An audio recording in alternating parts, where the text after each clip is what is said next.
একদিন হযরত মূসা আলাইহিস সালাম আল্লাহ তাআলার সঙ্গে কথা বলছিলেন। হঠাৎ মূসা আলাইহিস সালাম জিজ্ঞেস করলেন, হে আমার প্রতিপালক, জান্নাতে আমার সঙ্গী কে হবে?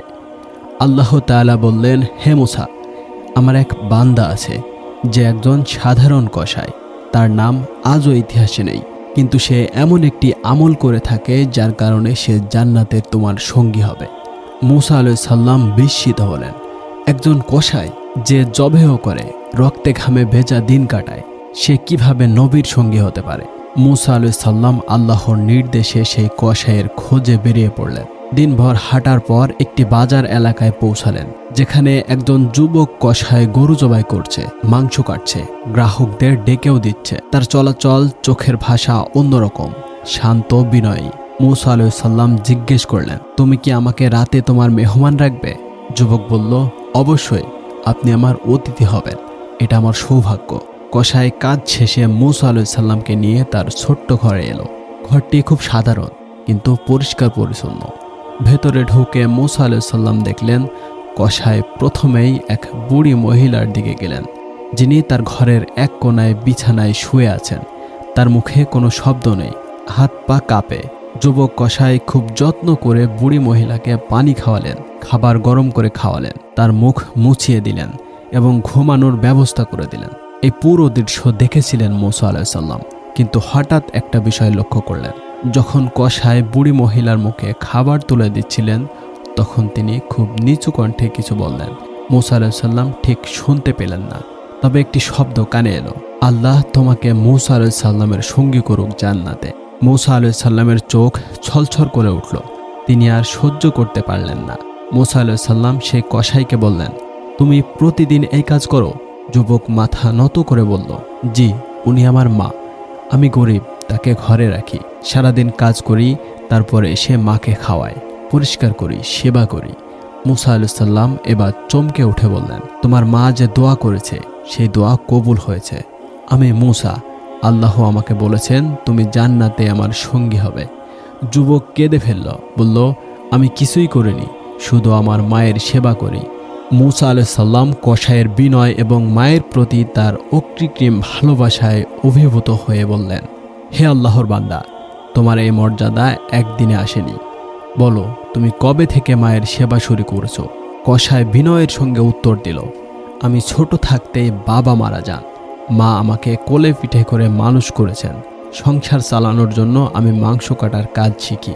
তখন থেকেই আমি প্রতিজ্ঞা করি, মা বেঁচে থাকা পর্যন্ত আমি তার একটিও কাজ অন্য কাউকে করতে দেব না।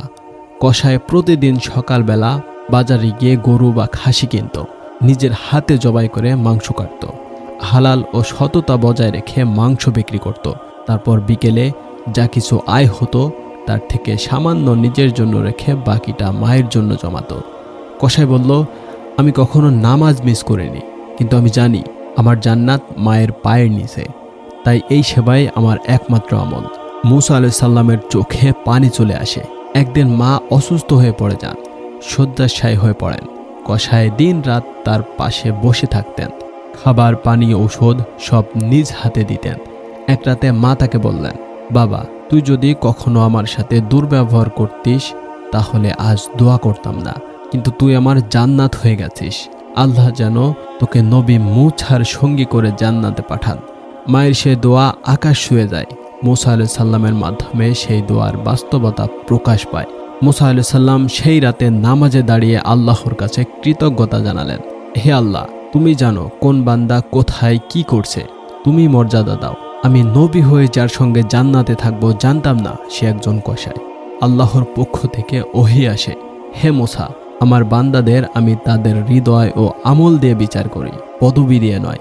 মায়ের সেবা আমার কাছে এমন এক আমল যার বদলে আমি জান্নাত লিখে দিই। সেই কসাইয়ের নাম ইতিহাসে লেখা হয়নি, কারণ আল্লাহ চেয়েছেন আমলটাই থাকুক উদাহরণ হিসেবে, যেন পৃথিবীর প্রতিটি মানুষ বুঝে নেয় নাম নয়, পদবি নয়, বরং আন্তরিকতা, ভালোবাসা আর খালিস নিয়াতের কাজই আল্লাহর কাছে প্রিয়। মূসা আলাইহিস সালাম সেই কসাইয়ের সঙ্গে হৃদয়ের বন্ধনে জড়িয়ে যান এবং তার কাছ থেকে শিক্ষা নেন কিভাবে একজন মানুষ মায়ের সন্তুষ্টির মাধ্যমে আল্লাহর সন্তুষ্টি অর্জন করতে পারে। কিছুদিন পর কসাইয়ের মা ইন্তেকাল করেন। সেই দিন পুরো মহল্লা যেন স্তব্ধ হয়ে যায়।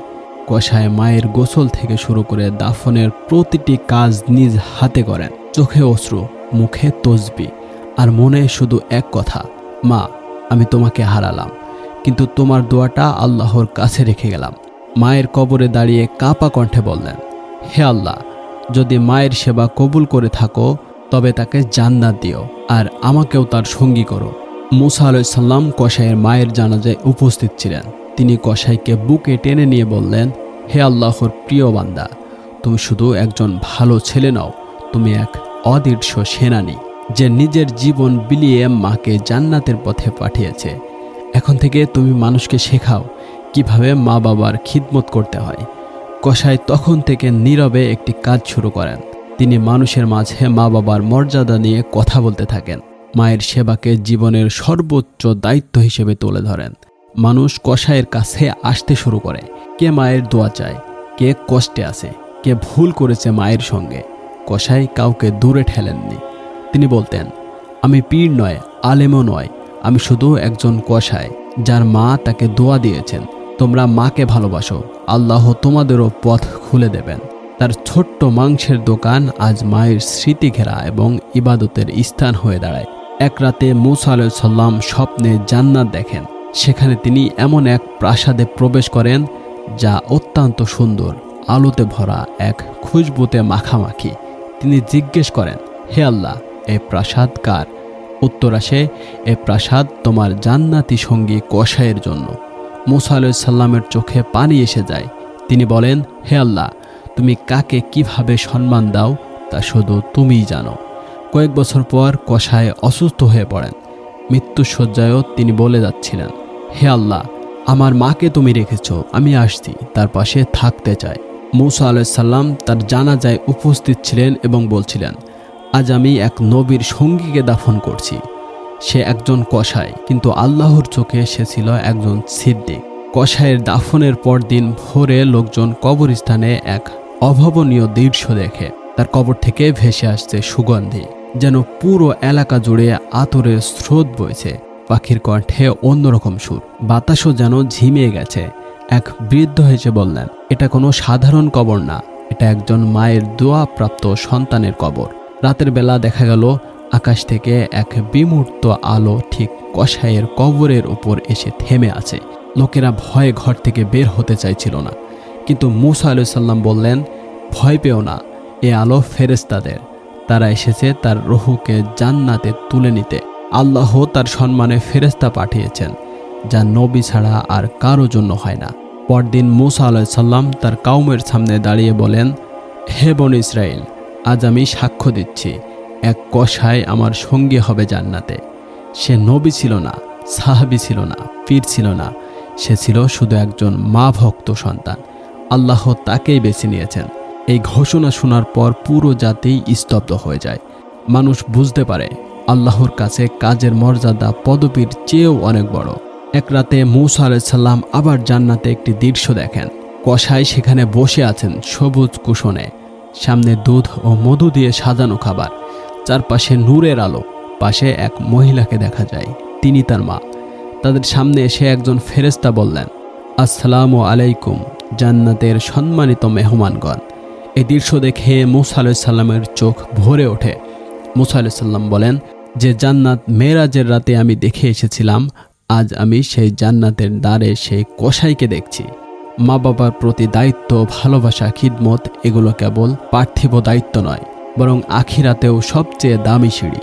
তিনি শেষ করে বলেন, তোমরা যদি জান্নাতে আমার সাথে থাকতে চাও তাহলে নিজের মা বাবাকে খুশি করো, হোক তারা জীবিত কিংবা মৃত। সে ছিল একজন খাঁটি ভালোবাসার মানুষ, যার দোয়ার দরজা খোলা ছিল এক অভিমানী মায়ের ঠোঁট থেকে।